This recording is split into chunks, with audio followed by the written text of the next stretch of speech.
His Excellency David Hurley, Governor General of Australia, and First Lady Linda Hurley, Their Excellencies, Special Envoys, and Heads of Delegations, His Excellency, Most Reverend Charles John Brown, and the esteemed members of the Diplomatic Corps, Vice President Sara Duterte,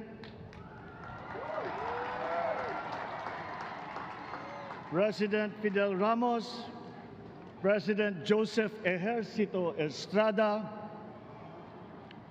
President Gloria Macapagal Arroyo, Senate President Vicente Soto III, and the honorable members of the Philippine Senate, House Speaker Lord Alan J. Velasco, and the honorable members of the House of Representatives, Chief Justice Alexander Gesmundo, and the honorable justices of the Supreme Court, of course, First Lady Lisa Araneta, and my children, Alexander, Sandro, Simon, and Vincent. I cannot proceed without a special greeting, of course, to the former First Lady Imelda Romualdez Marcos.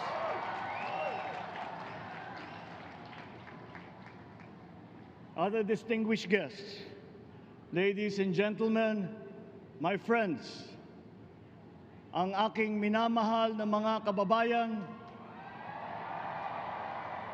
magandang tanghali po sa inyong lahat. This is a historic moment for us all. I feel it deep within me. You, the people, have spoken, and it is resounding. When my call for unity started to resonate with you, it did so because it echoed your yearnings, mirrored your sentiments, and expressed your hopes for family, for country, and for a better future. That is why it reverberated and amplified as it did, to deliver the biggest electoral mandate in the history of Philippine democracy.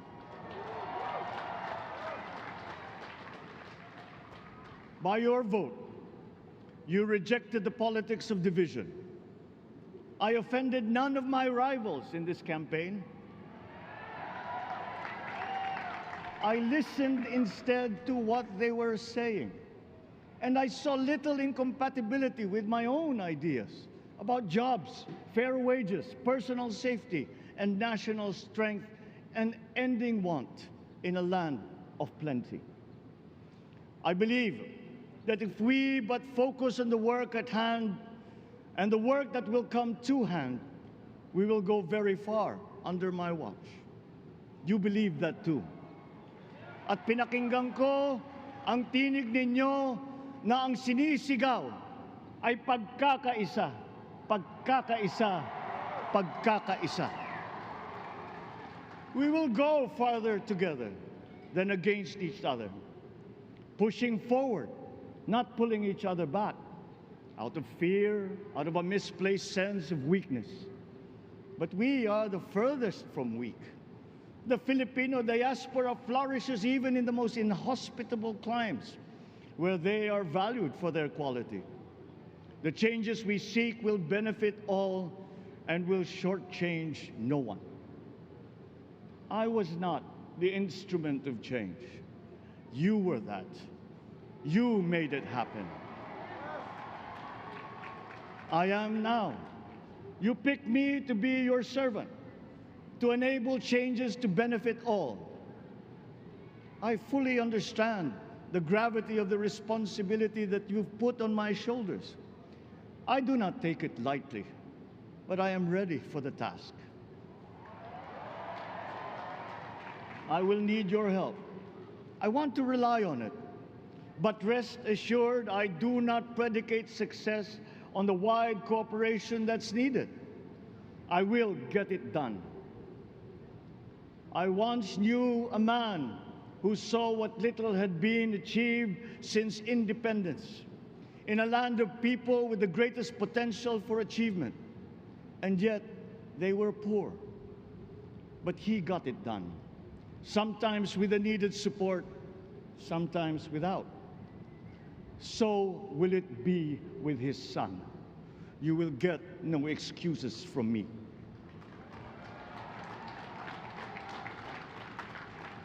I am here not to talk about the past. I am here to tell you about our future. A future of sufficiency, even plenty, of readily available ways and means to get done what needs doing, by you, by me. We do not look back, but ahead, up the road that we must take to a place better than the one we lost in the pandemic. Gains made and lost, opportunities missed, well-laid plans superseded by the pandemic. Indeed, ours was the fastest growing economy in ASEAN by ways now outdated. We shall be again by a radical change in the way the world must now work to recover what we have lost in that fire and move on from there. We face prospects of the spread of the war abroad, of which we are totally blameless. We seek friendship with all. But countries like ours will bear the brunt of it. And if the great powers draw the wrong lessons from the ongoing tragedy in Ukraine, the same dark prospect of conflict will spread to our part of the world. Yet, there is more out there.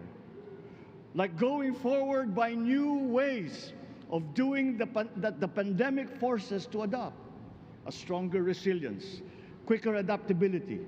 They are our best prevention. They are our best protection. Quiet reflection in a rough and tumble campaign of a breadth and intensity never experienced revealed some of them, such as the willingness to listen despite the noise, the hesitation to quarrel over differences, and to never, ever give up hope of reconciliation. These gave me the peace to ponder deeper. There are hints of a road not taken that could get us out of here quicker, to something better, something less fragile. There is also what you, the people, did to cope, but this time empowered by new techniques and more resources. You got by, getting some of what you needed with a massive government help, and for this I thank my predecessor for the courage of his hard decisions. But there is a way to put more means and choices in your hands. I trust the Filipino. Imagine how much more you'd achieve if government backstops instead of dictating your decisions. Always there to pick you up when you fall, giving what you need to get past a problem. Imagine if it invested in your self-empowerment to bring it closer to taking on whatever challenges come. Imagine a country that, in almost every sense, is you. Now imagine what you and government can achieve together. We did it in the pandemic. We will do it again. But again, I will not predicate my promise to you on your cooperation. You have your own lives to live, your work to do, and there too I will help. Government will get as much done alone without requiring more from you. That is what government and public officials are for. No excuses, just deliver. It was like that once upon a time.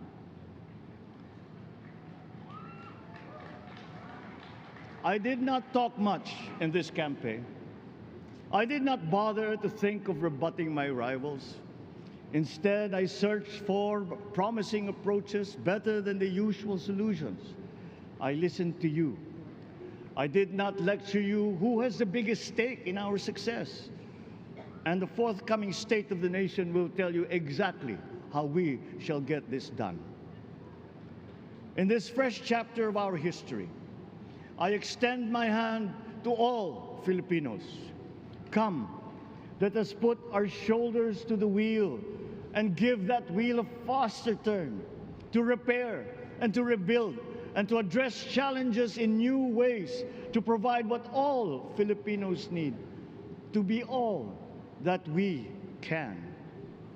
We are here to repair a house divided, to make it whole, and to stand strong again in the bayanihan way, expressive of our nature as Filipinos.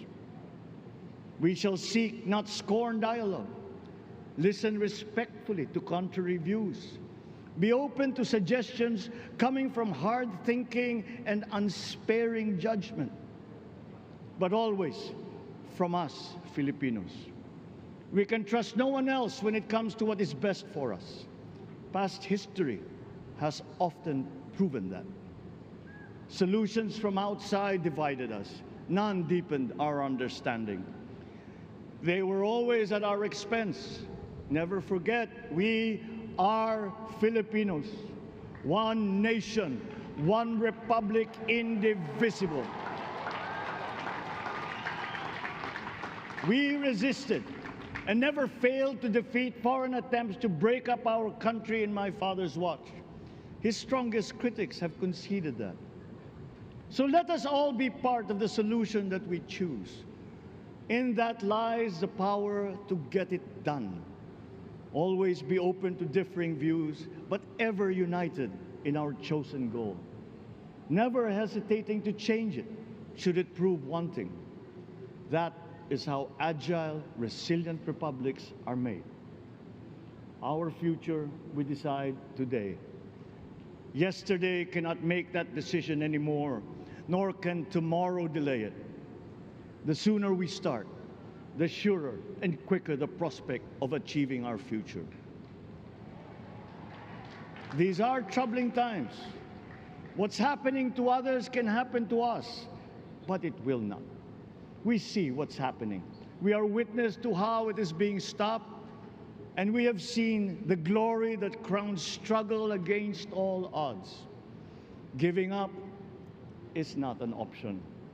We've been through times of bitter division, but united, we came through to this when it shall begin again, but better. The campaigns I've run have taken me here where I stand today. I listened to you, and this is what I have heard. We all want peace in our land. You and your children want a good chance at a better life in a safer, more prosperous country. All that is within reach of a hard-working, warm, and giving race. Your dreams are mine. Pangarap nyo ay pangarap ko. How can we make them come true? How can we do it together? But I will take it as far as anyone with the same faith and commitment can, as if it depended entirely on himself. Sa pangarap na maging mapayapa ang ating bansa, ang pangarap nyo ay pangarap ko.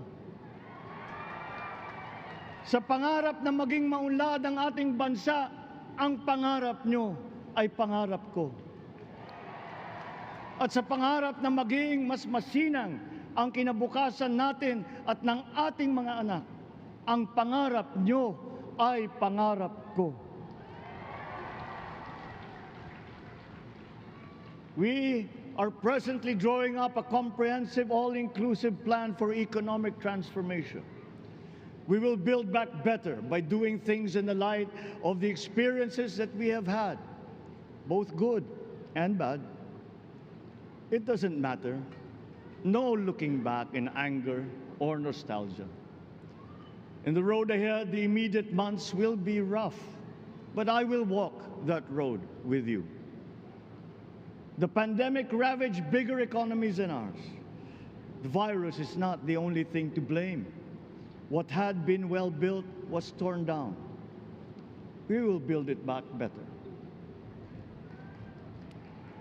The role of agriculture cries for the urgent attention that its neglect and misdirection now demands. Food self-sufficiency has been the key promise of every administration. None but one delivered. There were inherent defects in the old ways and in recent ways too. The trade policy of competitive advantage made the case that when it comes to food sufficiency, a country should not produce but import what other countries make more of and sell cheapest. Then came Ukraine. The most vulnerable when it comes to food are the countries furthest away from the conflict, those bearing no blame for provoking it. Yet they face the biggest risk of starvation. If financial aid is poured into them, though it never is, there is nothing to buy. Food is not just a trade commodity. Without it, people weaken and die. Societies come apart. It is more than a livelihood. It is an existential imperative and a moral one. An agriculture damaged and diminished by unfair competition will have a harder time or will have no prospects at all of recovering. Food sufficiency must get the preferential treatment the richest free trade countries always gave their agricultural sectors. Their policy boils down to don't do as we do, do what we tell you to. I am giving that policy the most serious thought if it doesn't change or make more allowances for emergencies with long-term effects. There is a parallel problem in our energy supply. Sufficient fossil fuel-free technology for whole economies has yet to be invented. And it is not seriously tried by rich countries. Again, consider the response of the richest countries to the war in Ukraine. But surely, a free world awash with oil can assure supplies. Or we will find a way. We are not far from oil and gas reserves that have already been developed. What we teach in our schools, the materials used must be rethought. I am not talking about history. I am talking about the basics, the sciences, sharpening theoretical aptitude and imparting vocational skills, such as in the German example, alongside the national language with equal emphasis and facility in a global language, which we had and lost. Let us give OFWs all the advantages we can for them to survive and to thrive. Our teachers from elementary up are heroes fighting ignorance with poor paper weapons. We are condemning the future of our race to menial occupations abroad. Then they are exploited by traffickers. Once we had an education system that prepared coming generations for more and better jobs. There is hope for a comeback. Vice President and soon-to-be Secretary of Education, Sara Duterte Carpio, will fit that mission to a T. We won't be caught unprepared, under-equipped, and understaffed to fight the next pandemic. To start with, we never got over the pandemic of poor, if any, free public health. The last major upgrade of a public health system, exemplified by the resources poured into PGH, predates the current shambles by 3 generations. Our nurses are the best in the world. They acquitted themselves with the highest distinction abroad, having suffered even the highest casualties. With the same exemplary dedication, at home, they just got by. They are out there because we cannot pay them for the same risk and workload that we have back here. There will be changes starting tomorrow. I am confident because I have an OPLE in my cabinet. There were shortcomings in the COVID response. We will fix them. Out in the open. No more secrets in public health. Remember, I speak from experience. I was among the first to get COVID. It was not a walk in the park. My father built more and better roads, produced more rice than all administrations before his. President Rodrigo Roa Duterte built more and better than all the administrations succeeding my father's.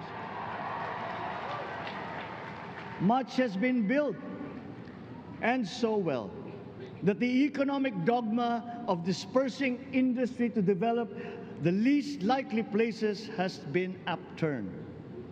Development was brought to them. Investors are now setting up industries along the promising routes built. And yet, the potential of this country is not exhausted. Following these giant steps, we will continue to build. I will complete on schedule the projects that have been started. I'm not interested in taking credit. I want to build on success that's already happening. We will be presenting the public with a comprehensive infrastructure plan. 6 years could be just about enough time. No part of our country will be neglected. Progress will be made wherever there are Filipinos, so no investment is wasted. The recovery of Philippine tourism, with its emphasis on accessing nature's beauty, I am sure will exceed expectations. And bigger is not always better, but there's something to be said for economies of scale. And yet the country invites investments in fast-rising industries with quick returns and inflicts irreparable damage for future generations.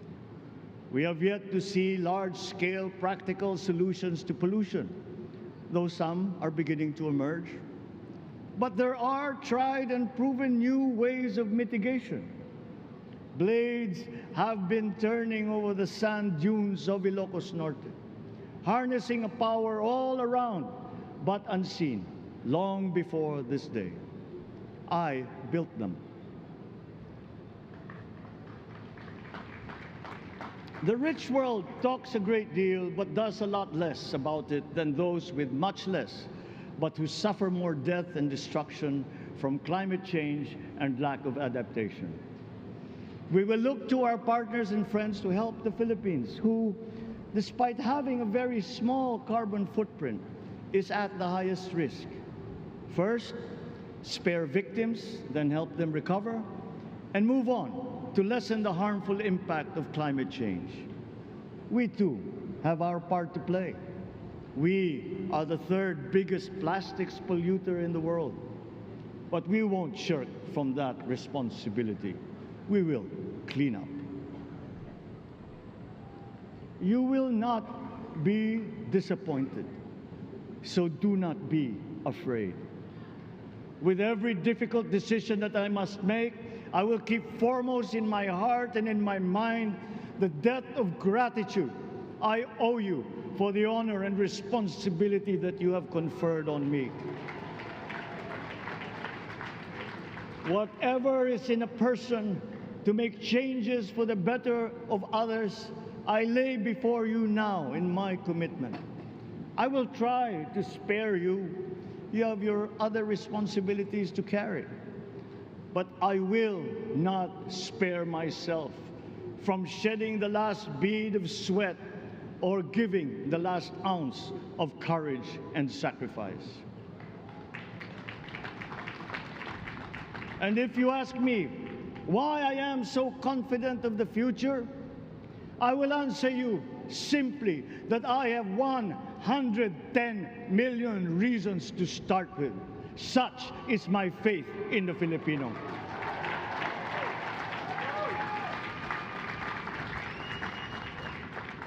Believe, have hope. The sun also rises like it did today and as it will tomorrow. And as surely as that, we will achieve the country all Filipinos deserve. God bless the Philippines. God bless our work. Maraming salamat po sa inyong lahat. Mabuhay ang Pilipinas. Magandang tanghali po.